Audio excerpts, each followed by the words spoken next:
Don't look for me, Andrew. I need to find myself. The kids are yours now. Those were the last words Megan Collins scrawled on a note before vanishing into thin air, draining every dollar they had. She had no idea her husband was about to turn her reckless escape into the most decisive custody victory the courts had ever seen. What happened next will shatter everything you thought you knew about marriage, betrayal, and responsibility, viewers. If you came home to find a note like this, what would your first move be? Would you fight back or would you break? Share your thoughts in the comments, and don't forget to like and subscribe for more real-life stories that will leave you speechless. The hum of the air conditioner was the only sound when Andrew Collins stepped into his Austin home that evening. The ordinary rhythm of family life was gone. No cartoons bouncing from the living room, no small footsteps racing to the door, no familiar voice greeting him. The silence pressed down heavy, too heavy for a home that had always carried laughter. He set his briefcase aside and noticed a piece of folded paper on the counter. One glance at the handwriting was enough. Megan's hand. His wife. The woman he had built 8 years of marriage with. His pulse quickened as he opened it, expecting a grocery list or a reminder about bills. Instead, 7 lines of ink carved into his chest. Don't look for me. I need to find myself. The kids are yours now. The world tilted. The kitchen light buzzed faintly above him, but Andrew couldn't breathe. He read it again, slower, hoping meaning would change with each pass. It didn't. She was gone. He pulled out his phone and called. Straight to voicemail. He tried again. Same result. By the third attempt, he knew she had cut him off. In desperation, he opened his laptop, signing into their joint bank account. The screen confirmed his deepest fear. Empty. Every dollar withdrawn. Andrew's first instinct was anger, but upstairs, Sophie slept curled around her stuffed rabbit, and Caleb sprawled across his blanket with the innocence only a 4-year-old could hold. They were still here. They needed him. Whatever his wife had chosen, he couldn't collapse. He picked up the note and slid it into a folder. Not out of sentiment, but out of foresight. That piece of paper was no longer just words. It was evidence. It was protection. The weight of betrayal throbbed in his chest, but he poured himself a glass of water and forced his breathing steady. Tomorrow would require action. Tonight he needed to stand watch over his children. He walked upstairs once more, stood in their doorway, and studied them sleeping. He whispered to the dark room, "You'll be safe. I promise." And in that moment, something shifted inside him. The man who once lived for routine was gone. What remained was a father sharpened by urgency. Megan's departure would not define them. His unimaginable choice would, to secure his children's future, to gather every piece of truth, to prepare for a battle she could never undo. The silence in the house no longer felt empty. It felt like the beginning of war. The morning after Megan's disappearance, Andrew Collins carried himself with a quiet determination. He hadn't slept, but his children would not see that. In the kitchen, he set out bowls, poured oatmeal, and buttered toast with mechanical focus. The smell of coffee drifted through the room. Sophie padded in first, her hair tangled from sleep. Caleb followed, dragging his blanket, eyes half closed. Andrew greeted them with steady warmth, placing plates before them. "Daddy, where's Mommy?" Sophie asked, voice still fragile from the night. Andrew set the juice down, his expression gentle but guarded. "She's away on an official trip," he said. "But Daddy's here." They accepted it, as children do when their world still feels safe. After breakfast, he bathed them, buttoned Caleb's shirt, tied Sophie's ribbon, and walked them out to the car. The drive to school felt longer than usual, but he listened as they talked about classmates and story time, keeping their innocence intact. After dropping them in school, Andrew sat in the car for a long moment. The silence pressed in, but he did not allow grief to claim him. He reached for the folder on the passenger seat, the letter and the bank statement, and started the engine. His destination was no longer work. It was the courthouse. At the attorney's office, he laid the documents on the desk. His lawyer studied them in silence, then leaned back, her tone decisive. This is abandonment. She left the children. She drained the account. We'll petition immediately for temporary custody. Hours later, Andrew stood in family court. The room was quiet, the air sterile, but the moment carried the weight of lives. His lawyer presented the note. She presented the empty bank records. She presented the timeline of disappearance. The judge examined the papers, his expression unreadable, then finally spoke. Temporary custody is granted to Mr. Collins. Grounds of abandonment are established. The sound of the gavel was not relief, but responsibility. Andrew left the courthouse holding the official order, feeling the gravity of it in his hands. Sophie and Caleb were now his, legally and securely. That evening, once the children were asleep, he sat at the kitchen table. The note lay before him, beside the custody order, beside the drained account statement. Megan's absence was no longer only betrayal. It was a pattern, a choice, a danger to his children's stability. He picked up the phone and called a licensed private investigator. When the man answered, Andrew's voice was calm but unshakable. I need to know where Mai is. I need proof of everything she's doing. I can't leave room for her to undo this. He sent him his name and pictures. The investigator agreed. The search began. For Andrew, it was not about chasing a runaway wife. It was about building a wall of truth so strong that no excuse, no sudden reappearance, could ever threaten his children again. The custody order gave Andrew Collins the first measure of security, but responsibility pressed heavier than ever. He couldn't be in two places at once. Managing work and parenting two small children alone was impossible without help. Within a week, he hired a nanny, a calm, dependable woman who arrived each morning, prepared meals, and kept Sophie and Caleb's routines steady.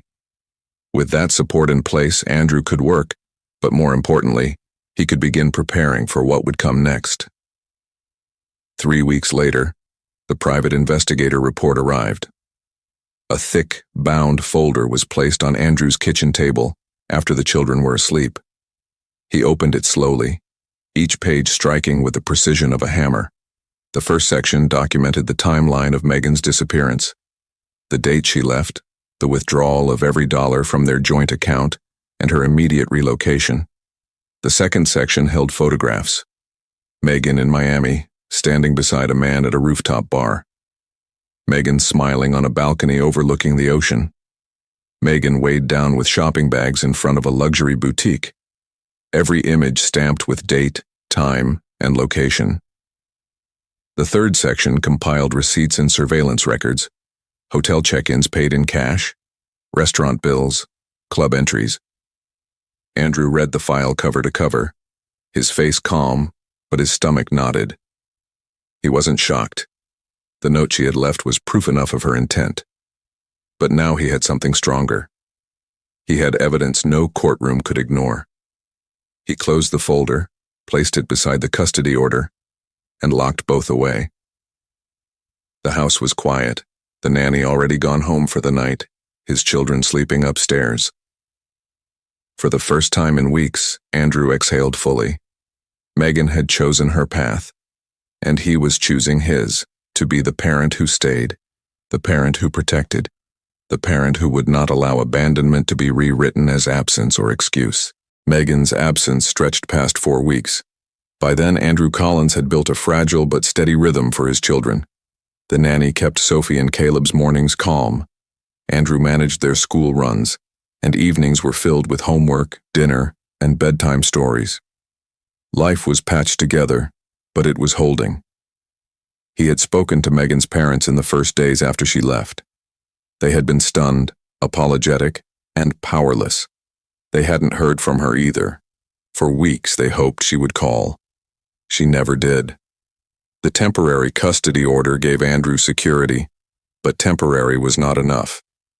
One night after the children were asleep, he sat at the dining table, the note she left spread before him. The words were undeniable. Don't look for me. The kids are yours now. Next to it lay the investigator's file, photographs, receipts, timelines. Together, they told a story no one could erase. The next morning, he returned to his attorney's office. This time, there was no hesitation. He authorized the petition for divorce. The grounds were clear: abandonment, financial misconduct, and desertion of the children. The lawyer promised the paperwork would be filed with the court immediately, and that stamped copies for service would be available within days. Andrew left the office with a quiet sense of resolve. It wasn't anger driving him now. It was clarity. He could no longer live suspended in the space Megan had left behind. His children needed finality, and so did he. When the documents were ready, he didn't stop there. He moved through the bedroom they had once shared, opening the closet doors and drawers. He folded Megan's clothes into boxes, added her shoes, her jewelry box, the small things that had once marked her presence in the house. Piece by piece, he packed away what was no longer his responsibility. On a Saturday morning, he loaded the boxes carefully into the trunk of his car. Sophie and Caleb were with the nanny, their day uninterrupted, while Andrew drove across town. Megan's parents answered the door with weary eyes. They had not seen their daughter in months, but they already knew this visit was not reconciliation. "These are hers," Andrew said simply, lifting each box onto the porch. Then he handed over a sealed envelope containing the divorce petition. "And this is for her." Her father accepted the boxes silently. Her mother's lips pressed thin, but she said nothing. They understood. Andrew wasn't punishing Megan. He was closing the chapter she had written herself. Driving away, the trunk now empty, Andrew felt a weight lift. The house he returned to was still full of responsibility, but it was lighter without the shadow of her belongings lingering in closets. For the first time, the end of the marriage wasn't just a possibility. It was on paper, signed, filed, and set in motion. Winter's chill had settled across Austin by the time Megan returned. The money she once flaunted online was gone, spent in a handful of reckless months. The man who promised her freedom had disappeared with it, leaving her to buy a bus ticket home. As she walked down the familiar street, the Collins house glowed softly under the porch light. For a fleeting second, she believed she could walk back inside as if nothing had happened. She pulled her key from her purse, slid it into the lock, and twisted. The metal refused to turn. She tried again, harder, her breath quickening. The locks had been changed. Her fists pounded against the door. "Andrew! Caleb! Open up!" Her voice cracked into the still night. Inside, there was only silence. No footsteps, no voices, no sign that anyone was home. She pulled out her phone, desperate, but her calls failed before they even connected. Andrew had blocked her long ago. Megan sank onto the porch steps, trembling. She had imagined this moment differently. Andrew breaking down, the children running into her arms, the house welcoming her back. Instead, she sat outside a door that no longer opened for her. Finally, she rose and turned toward the only place left, her parents' house. When she arrived, the porch light was dark. No cars in the drive. She rang the bell, knocked, and waited, but no one came. The windows reflected her own anxious face back at her. Her parents weren't home. Exhausted, she curled onto the porch bench, clutching her coat around her. Hours passed. When headlights finally cut across the driveway, Megan stood quickly, brushing hair from her face, trying to compose herself. Her father stepped out of the car, his eyes heavy with something colder than shock. Disappointment. Her mother followed, lips pressed tight. They did not embrace her. They did not even ask if she was well. Without a word, her father unlocked the door, went inside, and returned with a manila envelope. He placed it firmly in her hands. "This came weeks ago," he said. Her fingers tore it open, and her heart dropped. Inside were copies of the divorce petition, the custody order, and her own note. "Don't look for me.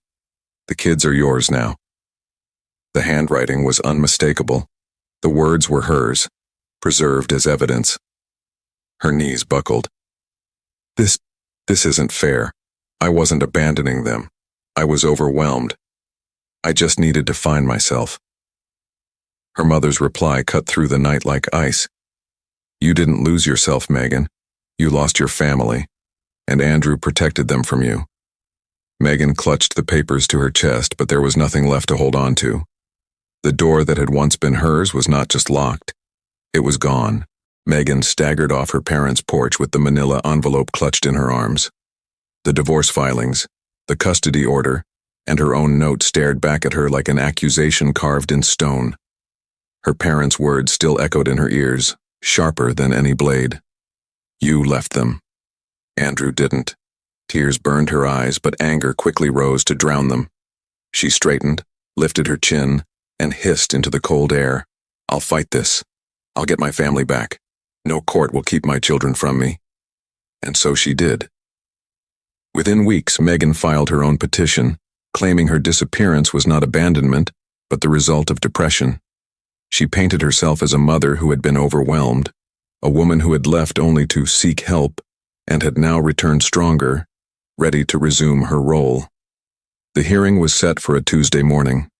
Andrew arrived in a pressed suit, calm and silent, his lawyer carrying the file that had already been built piece by piece, the handwritten note, the bank withdrawal records, the private investigator's report, and the photographs that showed Megan living recklessly across state lines while her children remained at home. Megan sat across the aisle, her hands trembling on the table. Her attorney spoke first, a polished voice weaving the narrative of a woman misunderstood. She was struggling. She needed treatment. She never intended to abandon her children. She has returned now, healthier, ready to be their mother again. But the story unraveled the moment Andrew's lawyer opened the file. First came the note, projected clearly before the judge. Don't look for me. The kids are yours now. Not the words of a mother seeking help, but of a woman walking away. Then the bank records. The complete withdrawal of their savings the very day she vanished. Finally, the investigators' photographs and receipts. Megan smiling poolside in Miami, twirling in boutiques, dining in luxury restaurants, traveling with a companion. All dated, all stamped, all undeniable. This is not treatment, Andrew's lawyer said firmly. This is not depression, this is abandonment financed by the very money she stole from her family. The courtroom was silent as the judge read through the evidence. Megan tried to speak, her voice breaking as she insisted she had been in pain and confused, drawing, but the words collapsed under the weight of proof. When the ruling came, it was steady, final. Full custody remains with Andrew Collins. The mother's petition is denied. The gavel struck once. Megan covered her face with her hands, her sobs echoing in the chamber. Andrew did not glance at her. He gathered the custody order, thanked his lawyer quietly, and walked out into the bright Texas sun.